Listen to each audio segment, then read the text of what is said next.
So welcome back to another one, you guys. If you're new to the channel, my name is Andrew with Younger Toyota in Hagerstown, Maryland.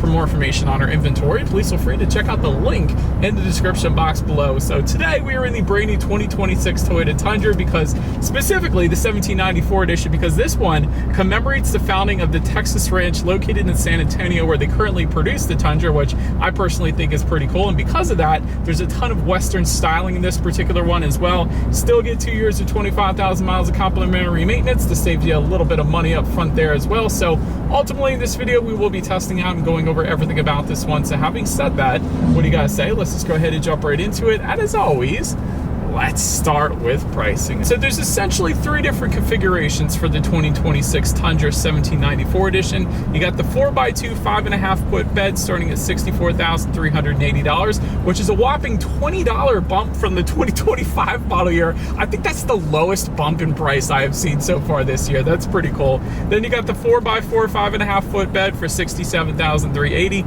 and the 4x4 6.5 foot bed starting at $67,710. But regardless of the configuration that you go with, the power plant on the Tundra is going to be the same. Powering this beast is a 3.4 liter twin turbo V6 that puts out 389 horsepower, 5,200 RPM, 479 pound-feet of torque coming in at 2,400 RPM. That power being sent to the rear wheels or all wheels through a 10-speed automatic. 0 to 60 time an impressive 5.7 seconds. We'll test that out here in a little bit. With MPG numbers coming in at 18 in the city, 23 on the highway for the rear-wheel drive, 17 city, 22 then on the highway for the four-wheel drive, taking regular unleaded fuel. And so, by the way, at the very start of this drive, I did reset the trip, so I will let you guys know how many miles per gallon I personally average in my short drive up this mountain and then back down this mountain when we get to the exterior portion of this video. But so that before we do any kind of fun acceleration test here in the Tundra, I did want to mention to you guys the drive modes. So there's a circular dial located just behind the shifter, and so you turn that to the left and to the right, gives you drive modes like Eco, Normal, Sport, Custom, and Tow and Haul, adjusting things like the shift points and the throttle response. So now having got all of that out of the way, what do you guys say? Let's go ahead and find a straightaway. Let's put that acceleration here to the test, and let's see how quickly we can get our new 2026 Toyota Tundra here up to speed. All right, got our straightaway here in 3, 2, 1, go. There it is.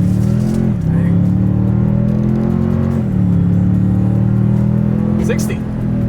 That's plenty. That is plenty of an acceleration, especially for a larger truck like the Tundra. That was pretty incredible. I love that. There is nothing wrong with that. That's a pretty incredible acceleration for the Tundra, without a doubt. But to go along with that acceleration, as always, braking is equally important. And so up front, you will find 13.9-inch ventilated front discs. In the back, 13.6-inch ventilated rear discs. As far as that 6-0 stopping distance goes, it comes in at 143 feet, which quite honestly, I'm just going to be honest, is a little bit on the higher side of things. But as far as braking feel goes, it is a softer braking feel, I will say that. So it kind of feels like that. Now, it's something that you do get used to, I'm sure, just like visibility in a 370Z or a Corvette or something like that.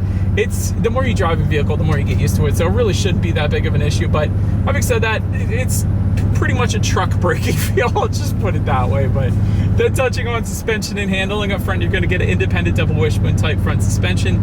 In the back, coil spring multi-link rear suspension, and there's still plenty of different optional suspension components for the Tundra as well. So you got a TRD off-road suspension that goes for $2,140, and that gives you Bilstein shocks along with a couple other things. Got a load leveling air suspension that goes for $1,045, and that gives you an adaptive variable air suspension. So that is going to give you your very best ride quality, and since it's a variable suspension, what that means is it adjusts each individual shock absorbers dependent upon the road conditions, not only giving you a smoother ride, but also tightening up that suspension during heavy cornering, giving you a better handling ride as well. Not that you would necessarily need that in a truck, but the ride quality is really what you are going to notice the most when it comes to that adaptive variable air suspension, because that is going to give you really a super smooth ride without a doubt. Then lastly, there is also a 3-inch suspension lift kit that goes for around $4,000. $4,000. So if you wanted a little more road clearance, if you go off-road in this thing, that is going to be available for you as well. But overall, as far as ride quality goes, it's been perfectly fine in my short little test drive here today. So I certainly haven't had any issues there. As far as steering feel goes, it actually does adjust dependent upon the drive mode that you put it in. I just noticed that. So if you have it in that sport driving mode, it's going to be a much heavier weight to the steering. If you have it in normal, it is going to loosen up pretty substantially. So if you like a heavier steering feel, that's what you got the sport driving mode for. If you like a looser steering feel, just put it in normal or one of the other driving modes. So that is available for you as well. Then touching on cabin noise, really all I'm getting personally is the sound of this wonderful engine, which I think sounds pretty darn cool. But other than that, it has been a pretty serene cabin, except when I'm really getting on it like I am right now. So yeah, you do get the engine sound, which is a good thing in my book. And then touching our rear visibility, this is one of the coolest things. Looking out my rear view mirror, if you've ever driven a truck before, you pretty much know what that rear visibility is going to look like. However, if I were to press this, that rear window completely opens up. Hopefully you guys saw that. I'll put some B-roll if you didn't, but I absolutely love that. I love that this particular truck window completely opens up and down, because you don't always get that with trucks. So that should help with visibility a little bit as well. Touching on forward visibility, rain sensing windshield wipers do come standard on this thing. So whenever the Tundra detects any kind of mist or rainfall, it's going to automatically turn on those windshield wipers for you. So just like automatic headlights, one less thing you got to worry about there. Lastly, I'm also looking at a head-up display right now, which by the way is a $600 option, but that displays my speed limit, safety features. There's a compass as well up there, so I like that too. But that pretty much rounds out the performance segment of this review, you guys.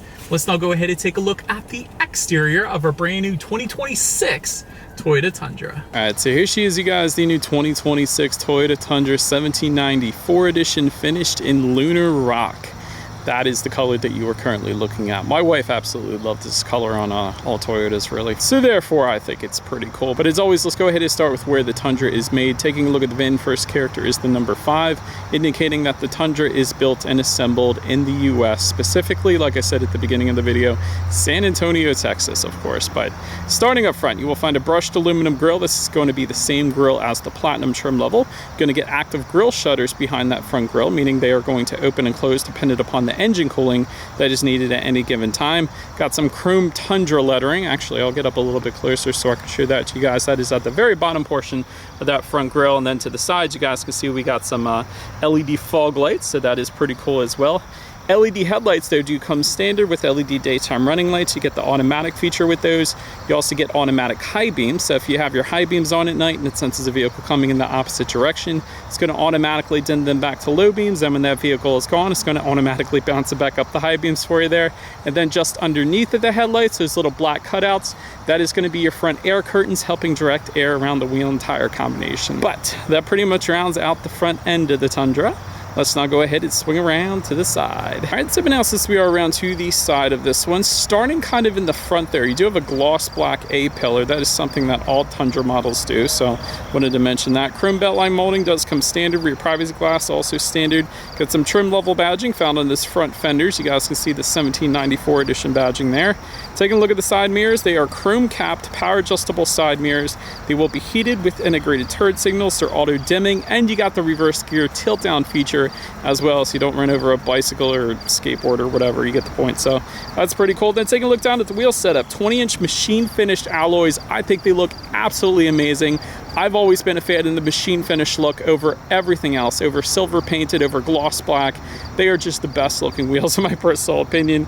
And then take a look down at the running boards. Yes, they are power deployable running boards, so therefore I'll put some B-roll on the screen here. If I open up this door here, it's going to automatically power deploy down so I can easily get up into the Tundra, and then when I open the door to get out, it's going to do the exact same thing. Super convenient, and it really does help getting in and out of this one, because otherwise it would be kind of a reach. But that pretty much rounds out the side profile. Let's now go ahead and swing around to the back. All right, so now since we are around to the back of the Tundra, all the way to the top there, you got a matte black shark fin antenna found on the roof there. You get a 1794 unique embossed tailgate. So that's something that didn't always used to be. I think a year or two ago they changed it. So you actually do get the 1794 numbering, I guess you could call it, found on the tailgate there now. So I like that.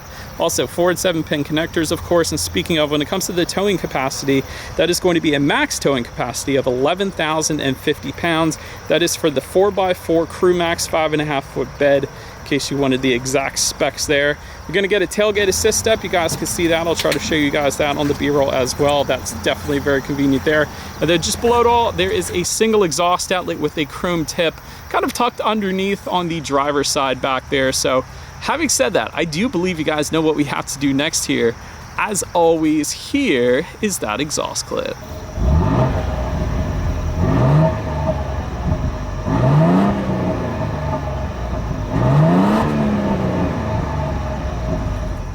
Alright, so just because I keep forgetting to tell you guys, the MPGs that I averaged when I was driving this one was 16.4 miles per gallon. So I'll put a clip of that on the screen so you all believe me. So that's what I ended up with. But since we are around back, when it comes to opening that rear tailgate, it is going to be a power tailgate, which is so stinking cool. There is a button on the key fob. There, of course, is a button on the lift gate.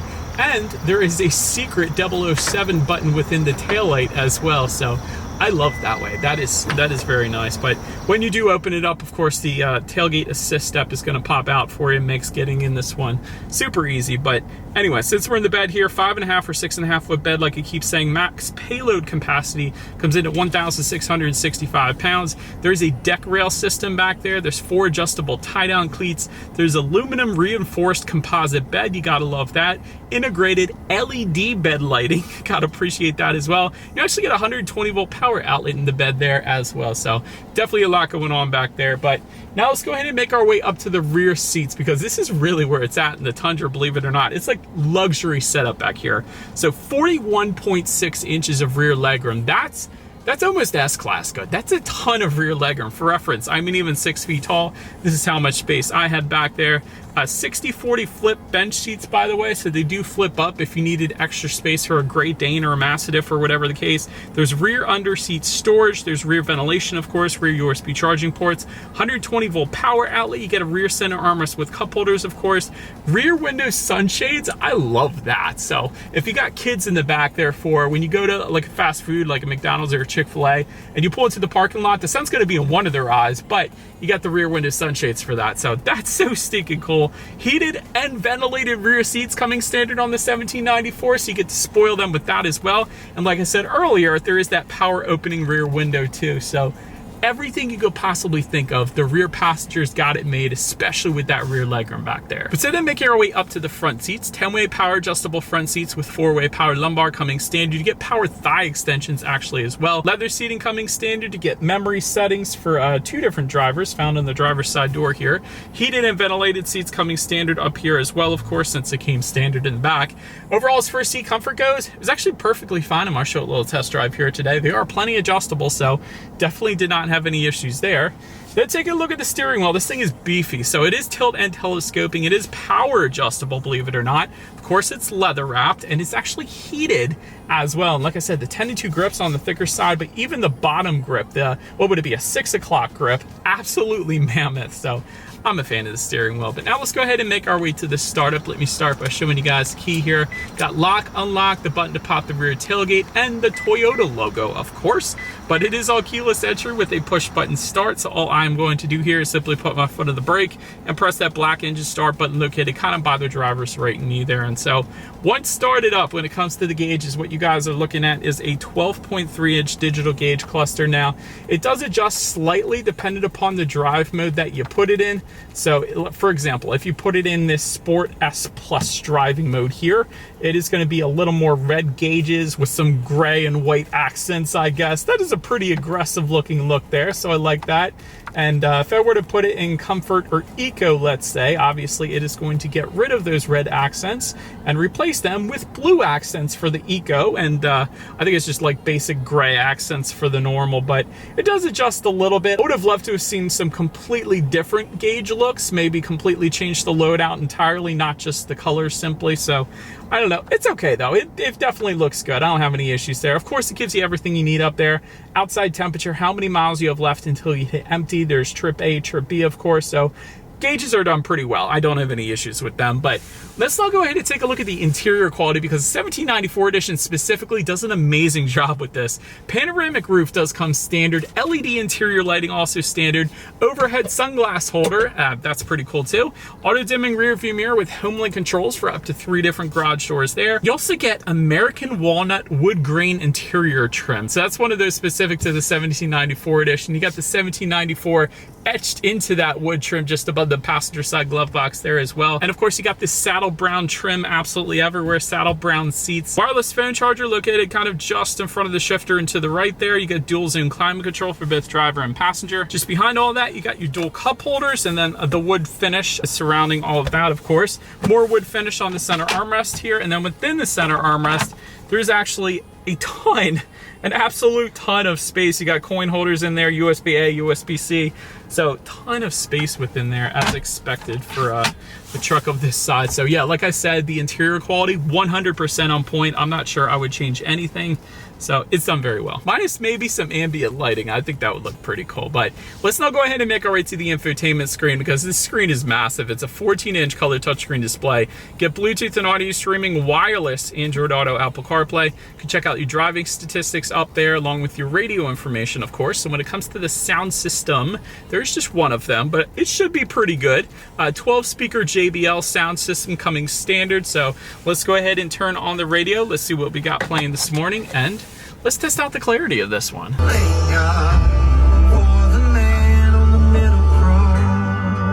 Saved by grace through faith, working itself out in love. It was a pretty good sound system. That bass was intense.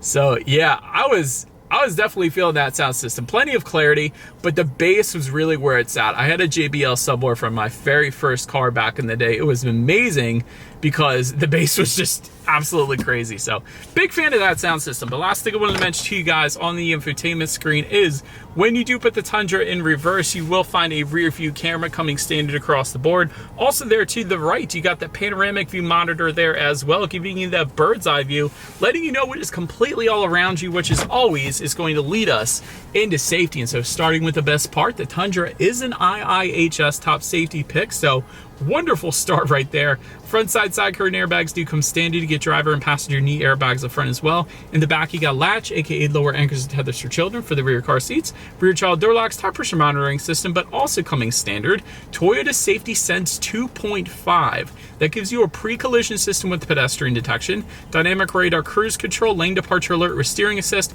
lane tracing assist, road sign assist, blind spot monitoring system with rear cross traffic alert, and front and rear parking sensors then as well. So overall, when it comes to my final thoughts, starting with the safety, since I just mentioned it, this is a very safe truck. It's not often that you find that full-size trucks like this get an IIHS top safety pick. So beautiful start right there. Also very nice tech. I think the gauges look wonderful. The infotainment screen being 14-inch screen, absolutely gigantic. I like that as well.